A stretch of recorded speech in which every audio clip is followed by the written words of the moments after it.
Bueno, como sabéis, estamos estudiando la doctrina preciosa de la oración y en las últimas, bueno, hemos visto que podemos orar en cualquier lugar, hemos visto que podemos orar a cualquier hora, hemos visto que podemos orar en cualquier posición.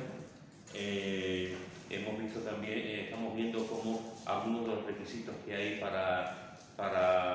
digamos, para orar.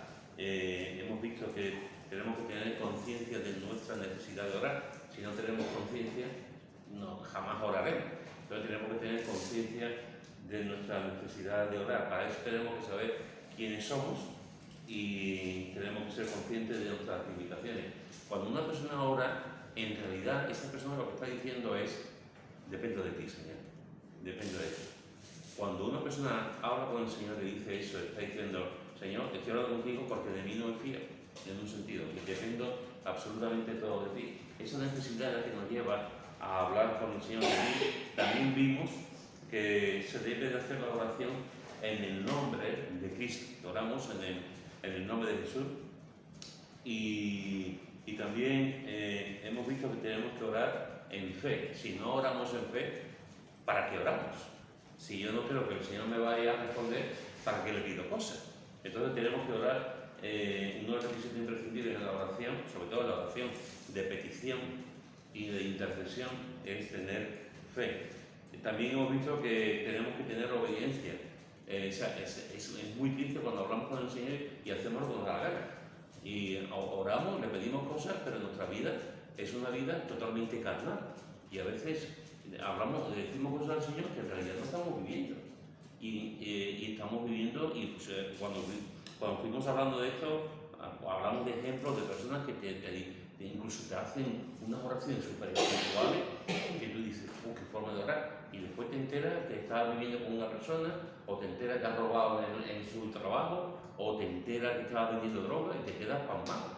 Y te dices: ¿cómo es posible que esa persona esté orando? Pero esa oración no llega a ninguna parte, porque realmente no se está viviendo lo que el Señor nos dice. Para orar tenemos que tener una actitud, por supuesto, de obediencia y de santidad.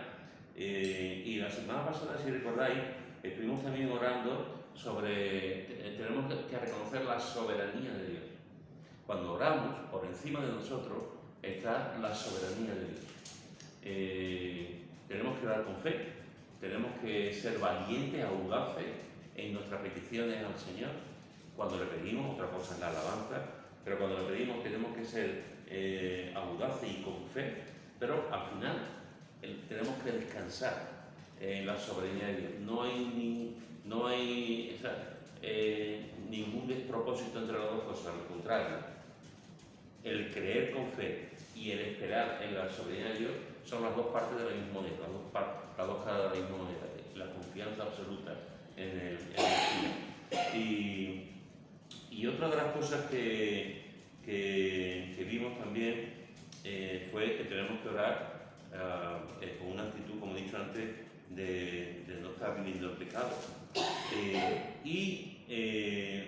Otra de las cosas que el Señor nos dice en su palabra con respecto a la oración es que tenemos que ser perseverantes.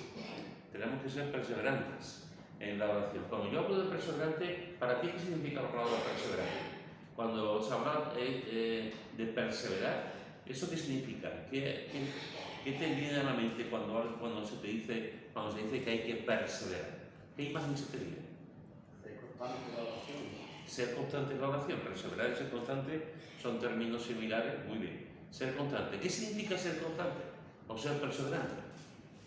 A modo andaluz, ser un pesado. A modo andaluz. ¿Qué? Ser muy cabezón, por así decirlo. Ser muy cabezón. Pues nunca había caído en eso, pero está bien. Ser cabezón. Ser pesado. Ser pesado. Señor, bien.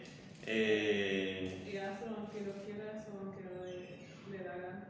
¿Qué? Hazlo aunque no quieras. A hacerlo aunque no se quiera. Muy bien. Efectivamente, creo que la palabra de Dios nos enseña a perseverar, a ser constante, como se ha dicho también en la oración. Una de las experiencias que muchas veces tenemos, aquí no, ninguno de nosotros, pero una de las experiencias que se tiene muchas veces en la oración es que pedimos algo con carga, algo que en ese momento para nosotros es importante y pedimos, Señor, esto. Puede ser por motivo de trabajo, motivo de salud, motivo de la familia, motivos de la iglesia, motivos personales, 1000 motivos. Y se lo pedimos al Señor. Pum, pum, pum, pum, pum, pum, pum. Y en la mayoría de las ocasiones, cuando pasan 2 días, 2 semanas, 2 meses, se nos olvida ya, no oramos, no oramos. Lo reemplazamos por otras oraciones, lo reemplazamos por otras cosas. O sea, llega un momento en como que nos cansamos de pedir lo mismo, y que pasa el tiempo y que no vemos la respuesta, que no vemos lo que está pasando y no, de alguna forma, pues, no te digo que nos cansemos, pero nos decaemos, ya se nos va olvidando, nos vamos orando por otras cosas y al final lo que hemos empezado de orar, cuando pasa un tiempo, depende de cada persona. Hay personas que son muy impacientes y a los pocos días dejan de orar, otros tienen un poquito más de paciencia y a lo mejor tardan un poco más, y otros al cabo de algunos meses ya prácticamente han dejado de orar. Pero la palabra de Dios nos enseña que tenemos que ser perseverantes. Yo he escuchado a hermanos, y aquí lo escucho también, hermanos que oran, por ejemplo, Mari Carmen ora todas las semanas por la oración de su marido, todas las semanas. Ora por la oración de su marido. Tú también oras y oramos muchas veces también por la oración de tu marido. Esas son oraciones perseverantes. Y orar. Pero en muchas ocasiones estamos escuchando las oraciones y ya, como he dicho, dejamos de orar por la conversión de alguien, por un trabajo determinado, por lo que sea. Esta fue la experiencia del salmista. Mirad lo que dice en el Salmo 22, versículo 2. Salmo 22, versículo 2. Quiero leer Salmo 22, versículo 2. Dios mío, clamo de día y no responde, y de noche y no hay para mi reposo. Muy bien, fijaros que este es un salmo de los más importantes que aparecen en el Salterio. Este es un salmo donde se ve a Jesús por todas partes. Este es un salmo mesiánico, de los más importantes. De hecho, en el Nuevo Testamento se usan muchos textos de aquí que hablan acerca de Jesús. Y aquí David, en este momento que está haciendo esta oración, le está diciendo: Señor, clamo de día y no respondes, y de noche y no hay para mí reposo. Entonces, David, hay un momento en el que, en un momento de angustia, no sabemos muy bien el contexto de este salmo, hay opiniones para todo tipo en el momento en que fue escrito. El caso es que cuando David lo escribe, está en un momento de angustia. Está en un momento de angustia, está en un momento de desesperación. Algo está pasando en su vida y le pide al Señor. Le pide al Señor que lo ayude, que lo solucione, que le pide al Señor. Pero pasa el tiempo y David no escucha la respuesta. En otros momentos vemos que David inmediatamente da la gracia al Señor porque el Señor le ha contestado en otros salmos. Pero aquí, en esta situación personal que él está pasando, él no ve y la respuesta y dice de una forma muy sincera: clamo de día y no respondes, y de noche y no hay para mí reposo. Estoy clamando, estoy hablando contigo, Señor, pero no me está respondiendo. Y a Habacuc le pasa exactamente lo mismo. Vamos a Habacuc, al capítulo 1, versículo 2. Habacuc, capítulo 1, versículo 2. ¿Quién lo tiene, por favor? Habacuc 1, versículo 2.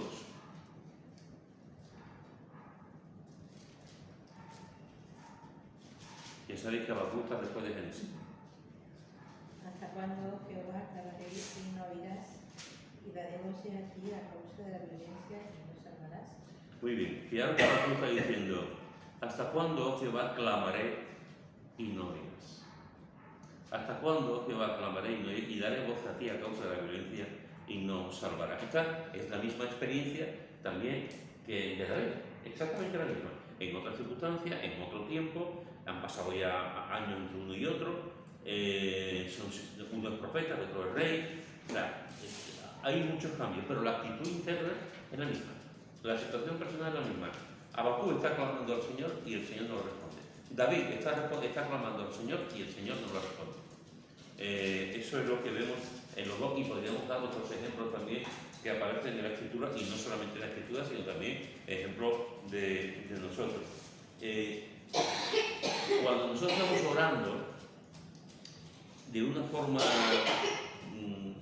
digamos, sistemática, diaria, persistente, gracias Pepe, por algo o por alguien, y pasa el tiempo y no vemos la respuesta, ¿qué ocurre en nuestra vida? ¿Qué pasa? Que decaemos, que nos vemos sin ánimo de seguir orando. Ya. Diciendo, si no oyes mis oraciones y no las respondes, ¿para qué seguir? ¿Alguien más? Sí, pienso que los tiempos los tiene el Señor. Que los tiempos los tiene el Señor. El Señor dice, yo leí en un libro hace mucho tiempo, porque hay veces que no entienden las cosas, ciertas cosas. Y Manuel lee el libro, vamos, el Señor a través del libro, y decía, lo que esté en tu mano, hazlo, lo que no, ponlo delante de mí. El tiempo es del Señor. Y yo siempre digo, a tu tiempo, Señor, a tu tiempo. Yo oro, porque yo sé que mi mano no está. Yo oro y lo pongo delante del Señor. Y a su tiempo, el Señor hará, o el Señor hará lo que tenga que hacer. Muy bien. El caso que está contando ella es un caso, nos habla bien de su fe. Nos habla bien de su fe y de su oración, pero no es lo normal. No es lo normal cuando estamos llevando un tiempo de oración y Dios no responde, o pensamos que Dios no responde a nuestras oraciones, es lo que está diciendo él. Normalmente cuando oramos y Dios no nos responde, entramos en una situación de desánimo, de cansancio, de queja incluso, de decepción también, y finalmente en muchas ocasiones dejamos de orar por eso en concreto. Digamos el 90% de los clientes cuando pasan ese tipo de situaciones pasan así, ocurre así. Después hay un grupo, como el caso de ella, Pero es que me dice Pedro que no entiende, porque había un momento en mi vida que yo no entendí. Claro, pero descansas. No entendía, pero el Señor más bien me dijo, lo que no esté en tu mano, lo que esté en tu mano, hazlo, pero lo que no, déjamelo a mí. Y yo dije, bueno, ya está. ¿Qué libro es? No lo recuerdo, recuerdo lo que el Señor me dijo directamente, no lo recuerdo, hace un montón de tiempo, era muy jovencita, pero cuando el Señor me dijo, te enteras. Ya. Pues fijaros que normalmente la experiencia que una persona tiene cuando pide por algo muy concreto y pasa el tiempo, normalmente esa persona suele dejar de orar. Y depende también de la madurez de la persona, pues entra en eso, en una decepción. Incluso yo he visto a personas que han estado orando por algo importante para ellos. El Señor, ellos no han respondido a sus oraciones y se han apartado. Y te dicen, es que ¿dónde está Dios? ¿Dónde está Dios? Porque yo le he pedido esto. Normalmente suele pasar con una enfermedad o con una situación complicada, suele pasar. Hay personas que se agarran al Señor, como Job, y hay personas que levantan la mano, se quejan y se apartan por completo de los caminos del Señor. José. Que Pedro, si cada vez que le pidiéramos al Señor una cosa y nos la concediera, la palabra pone pacientemente esperé en Jehová y él escuchó mi oración. Entonces hay que ser paciente. La paciencia es una virtud. Yo lo he comprobado en mi vida. Yo oro todos los días por mi familia.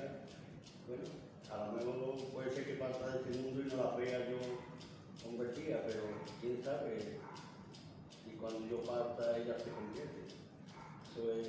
Nunca se sabe, efectivamente. Como estaba diciendo antes María Jesús, es una gran verdad, que el tiempo no marca a Dios. El tiempo es de Dios, no es el nuestro. Mira lo que dice en 2 de Pedro, capítulo 3, versículo 8. 2 de Pedro, capítulo 3, versículo 8. ¿Quién lo quiere leer? 2 de Pedro 3, 8.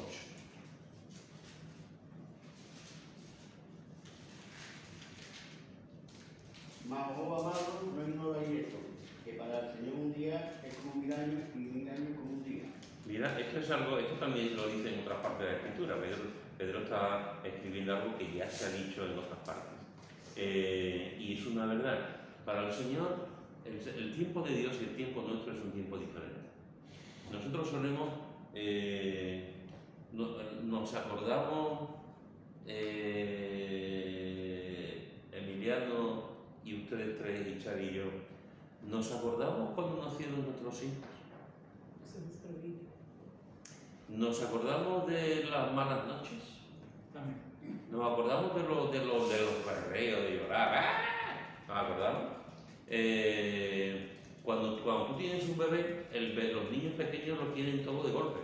Los niños pequeños no saben nada de la paciencia, eso lo van a ir adquiriendo con el tiempo. Pero los niños pequeños no saben nada de la paciencia. Entonces, los niños, en el momento en que tienen algo, ¡bum!, se ponen a llorar. Y ahí estamos nosotros, oh, y le cantamos, le cogemos, le damos, pero nada, y dice, ¡oh!, y siguen llorando. Y con un bosqueo que tenemos, que ve cuando van pasando los años, los hijos van pidiendo cosas, van haciendo cosas, pero no les damos todo lo que nuestros hijos piden. No deberíamos, mejor dicho. Porque los padres que le dan todo no saben lo que están haciendo, porque están creando un pequeño monstruo. A los niños no se les puede dar todo lo que piden. A los niños se les da lo que los padres consideran que es mejor para los hijos. Cuando estamos ¿por qué? Porque el tiempo y la experiencia que tienen los padres no es el tiempo y la experiencia que tienen los hijos. Los hijos, un niño con 4 años, con 3 años, con 5 años, con 4 meses, con 7 años, con 8, ni con 14, saben exactamente lo que tienen que hacer. Los padres, simplemente porque han vivido más, porque tienen más experiencia, pues sí saben lo que pueden hacer. Entonces, el tiempo del niño es diferente al tiempo del padre. Y a lo mejor un niño pide, a los 7 años te pide una moto, y tú no le puedes dar una moto a un niño con 7 años. Ya llegará el momento, cuando ya sea mayor, de dar una moto, pero no le puedes dar una moto, a no ser que sea una moto de estas de juguete, pero si hay niños que piden cosas, un ordenador con 6 años, cosas que tú dices, no te pertenece todavía, eso hay que esperar un poquito más de tiempo. ¿Por qué? Porque el tiempo es diferente entre el padre o la madre y el tiempo del hijo. Con Dios pasa igual. El tiempo de Dios es diferente al tiempo nuestro. Nosotros somos muy impacientes. Lo queremos todo de golpe. Queremos que el verano salga ya. Y el verano tarda su tiempo. Queremos que el frío salga ya. Y el frío tiene su tiempo. Bueno, aquí sería un caso de vamos siempre con cosas, con golpes, con ritmo. El Señor tiene su tiempo. El cairo de Dios tiene su tiempo. Dios tiene su tiempo. Y en su momento, en el tiempo de Dios, nuestra responsabilidad y nuestro privilegio es orar, es clamar al Señor. Pero el Señor es el que tiene, en mis manos están tus tiempos, en tus manos, dice el salmista, están mis tiempos. ¿No? Y es verdad, porque para el Señor, como dice aquí Pedro, dice, el Señor un día es como 1000 años y 1000 años como un día. El tiempo de Dios no es el tiempo nuestro. Ahora, eso no significa que no seamos perseverantes. Eso no significa que digamos, no, el tiempo sale y nos confiamos en Él. Y digo, Señor, a tu tiempo, yo te pido. Sobre todo estamos hablando del tiempo de pedir intercesión. Cuando alabamos al Señor es otra cosa. Cuando damos gracias al Señor es otra cosa. Pero cuando estamos pidiendo o intercediendo por la salvación de alguien, al final o nos cansamos, o desistimos, o seguimos, y al final decimos, Señor, tú sabes, pero ahí está mi oración. Mira lo que dice en Lucas, en el capítulo 18, Lucas capítulo 18, versículo 1 al 8. Lucas 18, del 1 al 8. ¿Quién quiere, por favor? También le refirió Jesús una parábola sobre la necesidad de orar siempre y no desmayar, diciendo: había en una ciudad un juez que ni temía a Dios ni respetaba a hombre. Había también en aquella ciudad una viuda, la cual venía a él diciendo: hazme justicia de mi adversario.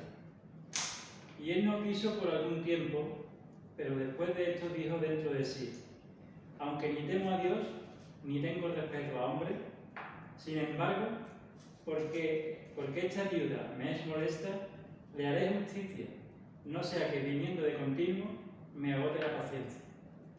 Y dijo el Señor: oíd lo que dijo el juez injusto. ¿Y acaso Dios no hará justicia a sus escogidos que claman a él día y noche? ¿Se tardará en responderles? Os digo que pronto le hará justicia. Pero cuando venga el Hijo del Hombre, ¿hallará fe en la tierra? Muy bien, ¿qué os parece esta parábola? Con lo que estamos hablando.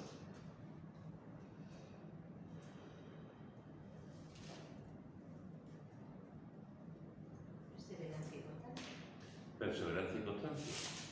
Es interesante porque Jesús es un maestro en la enseñanza, es el número uno, no hay nadie que enseñe como Jesús. La capacidad que tenía Jesús de enseñar era tremenda.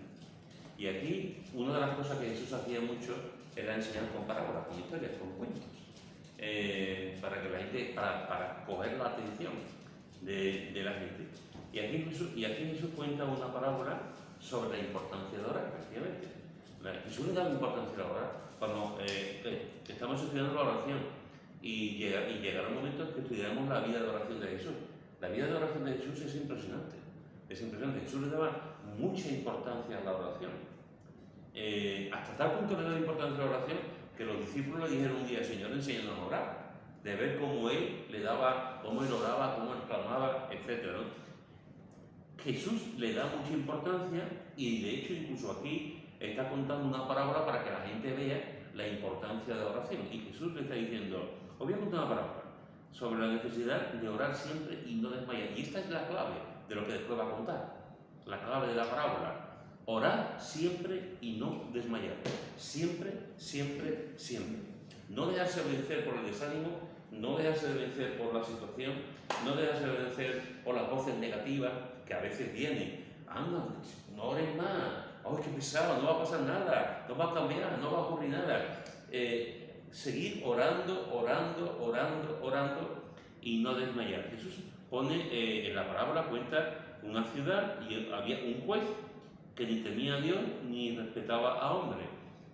Algunas veces pensamos que esto, claro, esto no es igual, esto no es una palabra acerca de Dios, porque Dios Padre,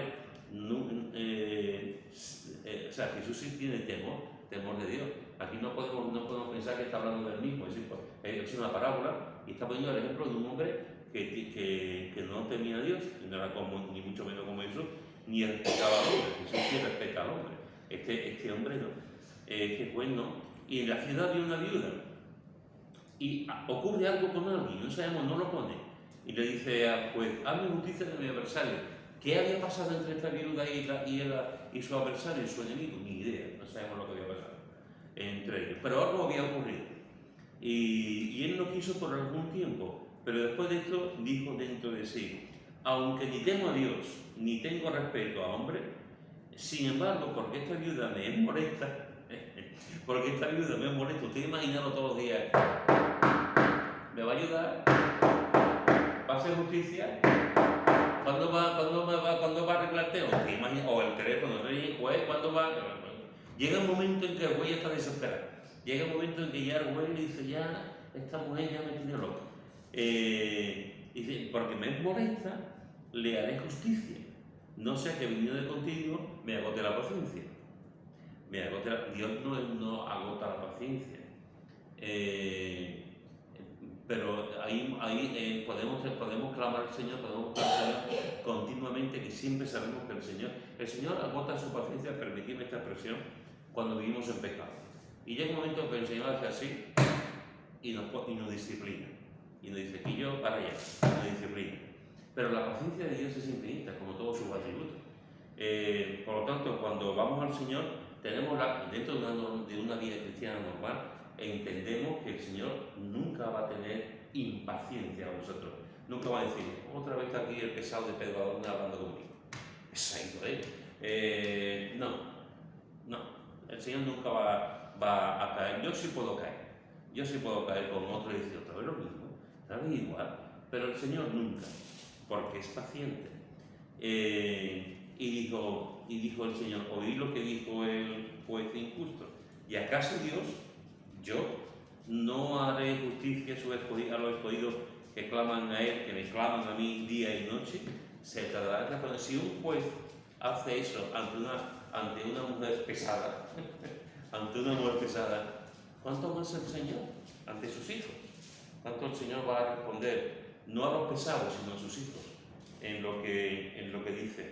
Por lo tanto, fijaros, esta parábola nos enseña a orar siempre y no desmayar. Cuando tú estés cansado de orar, por algo o por alguien, como con David, con Habacuc te desanime, se te diga, ¿hasta cuándo, Señor? ¿Hasta cuándo? Y quieras tirar la batalla, piensa en este texto. Orar siempre y no desmayar. Orar hasta que tengamos la respuesta. Orar siempre y no desmayar. Mirad lo que dice en Colosenses capítulo 4, versículo 2. Colosenses capítulo 4, versículo 2. ¿Quién lo tiene? Colosenses capítulo 4, versículo 2. Perseverar en la oración, esperando en ella con acción de gracias. Otra vez, y aquí lo está diciendo el apóstol Pablo, perseverar en la oración. Pablo está haciendo lo que su maestro le ha enseñado, lo que Dios le ha enseñado. Perseverar y no desmayar. Pues aquí Pablo está diciendo exactamente lo mismo a la iglesia de Colosas. Perseverar en la oración. Y en Primera de Tesalonicenses, otro versículo muy conocido, Primera de Tesalonicenses capítulo 5, versículo 17, dice, orad sin cesar. Orad sin cesar. Orad sin cesar. Y el Señor responde a nuestra oración. En la iglesia allí en Utrera tenemos una hermana, se llama Aurora. Tenemos una hermana que es una historia muy larga. Empezó de chiquilla, empezó a salir con un delincuente. Uno de los delincuentes más, un chaval joven también, que se había ido por los cerros de Úbeda y estaba robando, estaba con droga, pero se estaba enamorado de él y él de ella. Lo que pasa es que tenía una cabeza poco amueblada y lo metieron muchas veces. De hecho, ha estado entre condena y condena, habrá estado por lo menos 10-11 años en la cárcel, entre condena y condena. Cuando Aurora ella se convirtió un miércoles en un culto de oración, pues durante muchísimos años, estuvimos orando por Antonio, que se llama. Estuvimos orando por Antonio, que era en Andaluz, en un bala perdido. Estuvimos orando por él, hasta que se convirtió. Y se convirtió en la cárcel. Hay que dar gracias al Señor por los hermanos y hermanas que van allí en la cárcel de Huelva. Iba un grupito de creyentes de Huelva y con el nuevo evangelio un día se convirtió. Pero tardó varios años en salir todavía. Pues la iglesia está orando continuamente por él, hasta que conoció al Señor. Después salió de la cárcel y ha tenido, con esto de las drogas, ha tenido su vida, sus bajadas, sus subidas, sus bajadas, sus subidas. Ahora está en un centro de rehabilitación. Pero lo que vengo a referirme, y yo tuve el privilegio de casarlos, O sea, cuando él salió de la cárcel ya se había convertido, empezó a venir a la iglesia. De hecho, es miembro de la iglesia y se casaron allí en la iglesia. Esta mujer estaba perseverando. Esta mujer estaba loquita por él, Estaba loquita, pero estaba perseverando en la oración para que su novio esa bala perdida, que tanto daño hizo y tanto daño le hizo a ella, se convirtiera. Y el Señor contestó, pero pasaron años. 20 años. Pasaron años para que realmente él pudiese conocer al Señor. Y lo hizo, al final pasó. Recuerdo a otro hermano, muy conocido, muy querido para nosotros, Pepe, que estaba trabajando en Ayala, en el Casa Ayala, y estaba un poquito ya cansado de trabajar, llevaba muchos años de que era un chaval, trabajando en Casa Ayala, y mucha gente pedía en la iglesia, llevaba desde, no sé si los 14 años trabajando allí, de los 14, venga a coger cajas, venga a coger esto, estaba ya físicamente, y él en el culto de oración siempre estaba pidiendo por un trabajo nuevo, un trabajo nuevo, un trabajo nuevo. Y no sé cuánto tiempo nos llevamos orando para que el Señor le diese un trabajo nuevo. Pues cuando pasó un montón de años, no estoy hablando de un mes, 2 meses, orando, pues el Señor le dio un trabajo nuevo. El Señor le dio un trabajo nuevo en el que ya no tiene que coger caja ni hacer mucha fuerza. Ha hecho varios trabajos, le dio un trabajo, después le dio otro, y ahora tiene otro hace ya mucho tiempo. Y es totalmente diferente. Pero estuvimos ahí orando, perseverando, para que el Señor le diese lo que había en su corazón, un trabajo nuevo que le permitiese estar más tiempo con su familia y cobrar más, porque en aquel tiempo realmente eran muchas horas, pero cobraba poco. Y el Señor se lo concedió por la perseverancia. Os voy a mostrar otro ejemplo. Tenemos una hermana de la iglesia que se llama Josefa, ahora se ha caído, por cierto. En estos días se ha caído y se ha roto el brazo. Se ha roto antes de ayer, se ha roto hace 2 o 3 días. Se ha roto el brazo, se ha caído en su azotea. Ella puede tener ya 80, 81, tendrá ya. Pero vamos, está de película. Se cayó y se ha partido el brazo. Además, se ha partido el brazo no así, sino se ha partido así. Con lo cual la operación es más complicada. Esta hermana se convirtió, empezó a venir a la iglesia, su marido no era creyente, tiene 3 hijos. De esos 3 hijos, 2 son creyentes. Y toda su familia, sus hijos, sus cónyuges. Bueno, pues empezamos a orar por su marido, toda la semana orando por su marido. Era como nosotros hacemos aquí orando por su marido. El marido es el más duro del mundo, un hombre bueno, pero del Señor, nunca se metía con ella, ni con los hijos que venían a la iglesia, al revés, decían que era algo bueno y tal, pero él nada de nada. Y recuerdo que llevamos años orando por la conversión de su marido. Y recuerdo un domingo en el que antes de empezar el culto me dice, Pedro, yo quiero orar para recibir a Cristo. Y yo quiero orar para recibir a Cristo. Y yo me quedé de piedra. Wow. Y oramos, lo metí en mi despacho y allí estuvimos orando para él. No hacía parte ni que le predicara el evangelio, si él ya sabía el evangelio de sobra.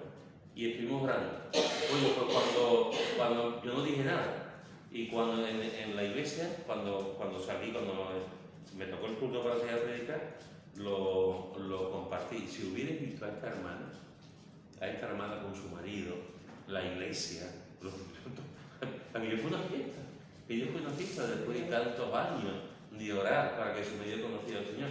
Y además no lo hizo en la iglesia, no, conmigo, o sea, yo quiero orar para recibir a Cristo. Y después se dijo, ¿por qué cuento todas estas cosas? Y podría contar cientos y cientos de cosas así.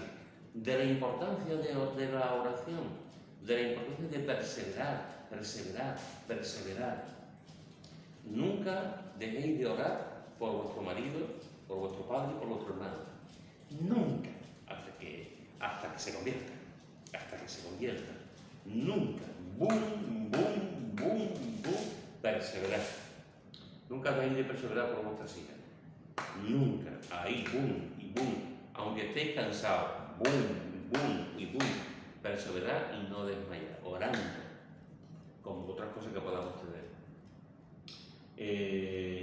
Y por tu hermana, por ejemplo, ¿no? Boom, y boom, y boom, por tu sobrino, boom, boom, boom, orando, hermanos, orando, perseverando. Habrá momentos en que estemos cansados, habrá momentos en que diga Señor, pero el Señor, como decía José antes, en su tiempo, en su momento, a lo mejor no lo vamos a ver, pero no es la primera vez que una persona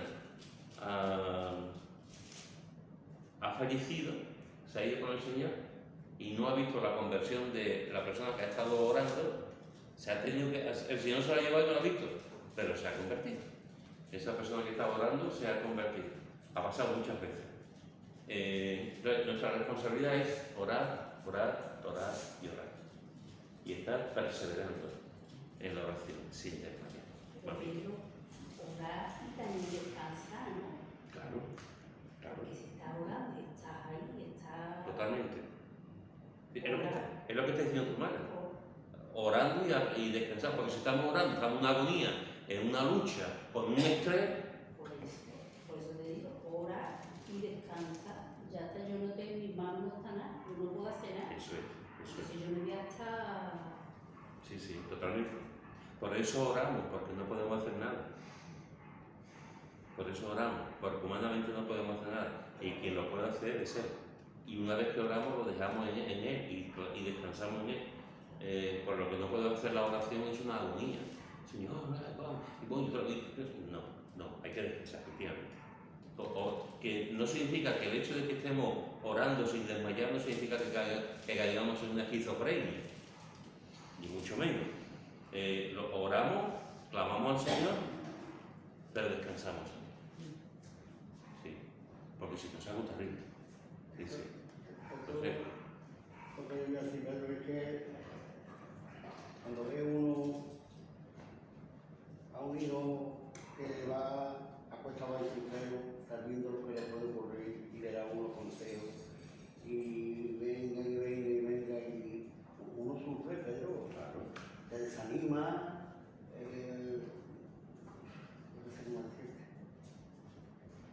desanima, se te quita la gana de todo. No es que te quite la gana de seguir al Señor ni de seguir orando, pero te desanima así, ¿verdad? pues ¿por qué te pone la mano? Porque, bueno, ya lo puedes. Pues, supongo porque no tienes la mascarilla, porque piensas, pero... No, es por la boca. Por la boca. Bueno, Pepe te da dinero para arreglar, no te preocupes. Eso es cierto también. Pero mira, José, una cosa es el desánimo. Cuando un hijo nuestro va por mal camino, ¿quién es el padre que no se preocupa? ¿Quién es la madre que no llora? Cuando un hijo nuestro hace cosas, vive una vida desordenada, los primeros que lo sufren son los padres, eso es normal. Los padres que no tengan tristeza por sus hijos, no es normal. No es normal. Ahora, llega un momento en el que tampoco podemos estar todo el tiempo lamentándonos, todo el tiempo hecho polvo y todo el tiempo mal porque hay que ver mis hijos. Hay un momento en el que los padres debemos decir, yo he hecho todo lo que he podido, yo lo he hecho lo mejor que he sabido. Y no olvidan nunca que los hijos son los que toman decisiones. Un niño de 5 años no va a tomar la decisión, los padres tienen que tomar la decisión por él. Una persona, un chaval de 15, de 18 años, tiene que tomar sus decisiones, lo tomamos los padres. Pero ya a partir de cierta edad, depende también de los niños, algunos con 14, con 15, otros con 20, pero a partir de cierta edad son los hijos los que toman las decisiones. Y los padres pagamos los errores. Y los padres normalmente, sí. Yo podría decir otra cosa, pero sí. Yo he pagado mis errores en mi juventud por cosas que he hecho y los he pagado.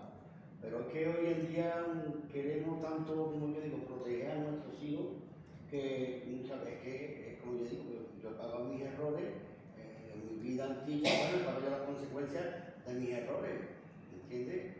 Yo sí le he dado dolor de cabeza a mis padres, pero hay muchas veces que le tienen que decir, no, hasta aquí, ¿entiendes, Pedro? Sí, pero estamos diciendo. Que puede, yo estar desanimado y estoy desanimado, yo por no me tengo pero y lo he pasado mal y lo estoy pasando mal, yo no me la Pero tú, José, tú y cualquiera de nosotros, nosotros no podemos hipotecar nuestras vidas en base a la vida de nuestros hijos.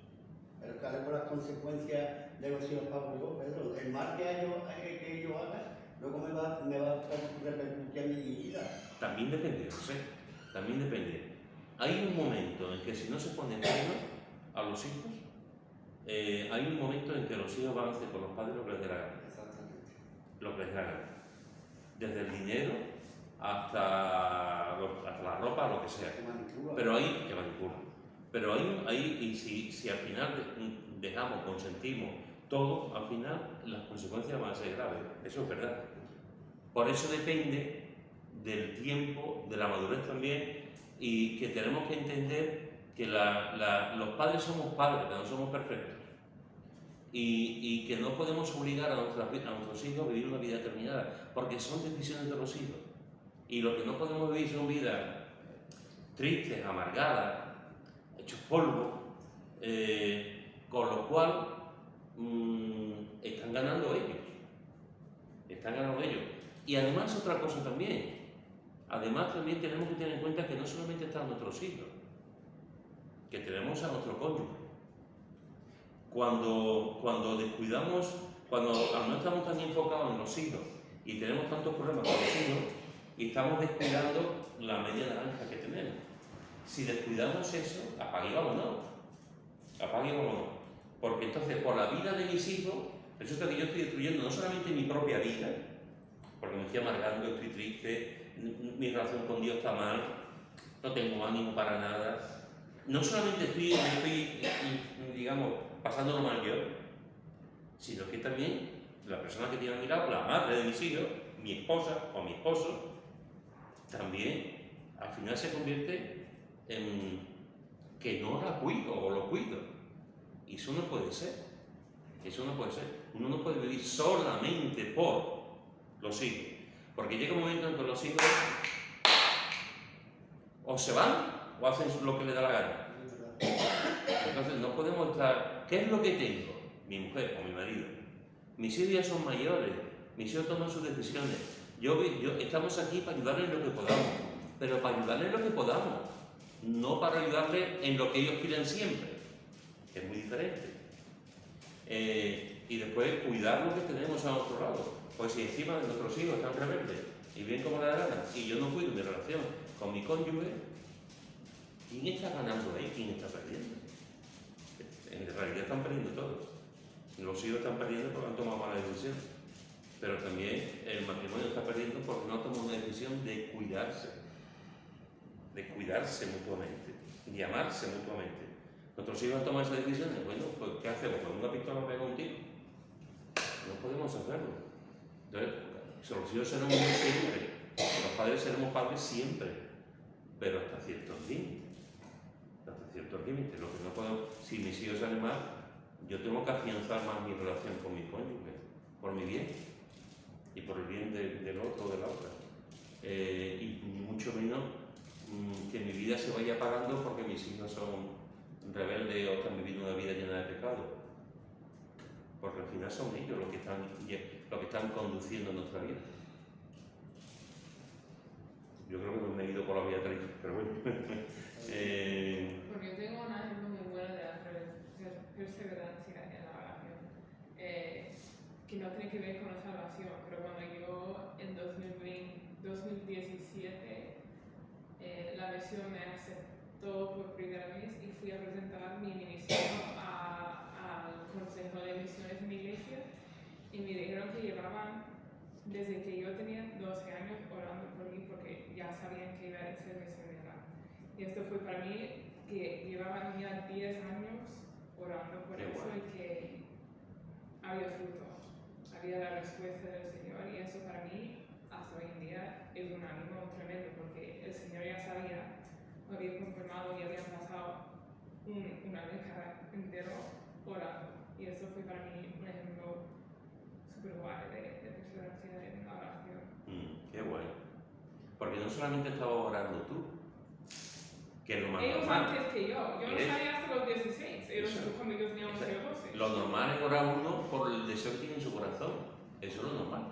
Pero aquí es que no solamente eso, sino que además el consejo de visiones que te conocían desde chiquitita, que estaban orando por ti. Eso es algo tremendo. Eso es algo tremendo. Efectivamente, perseverar en la oración, que seamos constantes en la oración. Y eso es lo que nos enseña la palabra de Dios en esta tarde y lo que hemos visto. Una de las condiciones que tenemos es, sobre todo en las peticiones y en la intercesión, es seguir pidiendo al Señor. Antes he puesto 3 o 4 ejemplos, ella ha puesto su propio ejemplo. ¿Alguno de vosotros tiene en su propia vida, tenéis algún recuerdo de orar persistentemente por algo, por alguien, y se ha cumplido, o seguís orando por eso? Bueno, ya sabemos que estamos orando por los... Pero ¿hay alguien que tenga algún recuerdo? Yo estuve orando por tal durante todo el tiempo y el Señor me responde. Porque todos pasamos por ese tipo de experiencias. No sé si recordáis, leímos hace ya muchos años, casi al principio de estar yo aquí, cuando leíamos siempre en el culto de oración, no sé si recordáis, leíamos un librito, cada semana leíamos un capítulo o algo así, y estuvimos leyendo un año la historia de Hudson Taylor. Y Hudson Taylor, digo.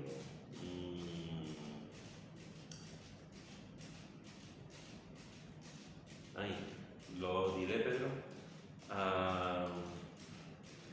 Es un hermano que fue el que creó un montón de orfanatos en Inglaterra, la ciudad de Bristol. Bueno, cuando venga el nombre me lo diré. En el siglo XIX. Muy conocido, John Muller. Este hermano formó los orfanatos y estaba a tiempo completo en la obra de Dios, este hermano. Pues él tuvo un compromiso un día con el Señor y él le dijo: Señor, nunca te voy a pedir dinero para los orfanatos, nunca te voy a pedir dinero. Si es tu voluntad que estos niños tengan un orfanato, tened en cuenta que en aquella época en Inglaterra, igual que en España, pero en Inglaterra era bestial. Los niños estaban abandonados, los niños estaban en las calles, a raíz de las bandas callejeras. Las bandas callejeras no son de ahora, eso tiene muchos años. Los niños por robar un pan, los metían 15 o 20 años en la cárcel, igual que al padre, por robar un pan, que era como estaba la cosa. Y este hermano, ante la necesidad que veía de tantos huérfanos, tantos niños abandonados en la calle, pues formó unos orfanatos para niños y para niñas, que todavía hoy en día están. O sea, nosotros vamos hoy en día a Bristol, ya no, los edificios han cambiado y tal, pero el ministerio sigue igual, con otros. Y este hermano nunca le pidió dinero al Señor, nunca. Y se llevó, no sé, hasta que se fue con el Señor, hasta que murió, 30, 40 años en el ministerio, y nunca ningún niño pasó hambre. Nunca ningún niño pasó hambre.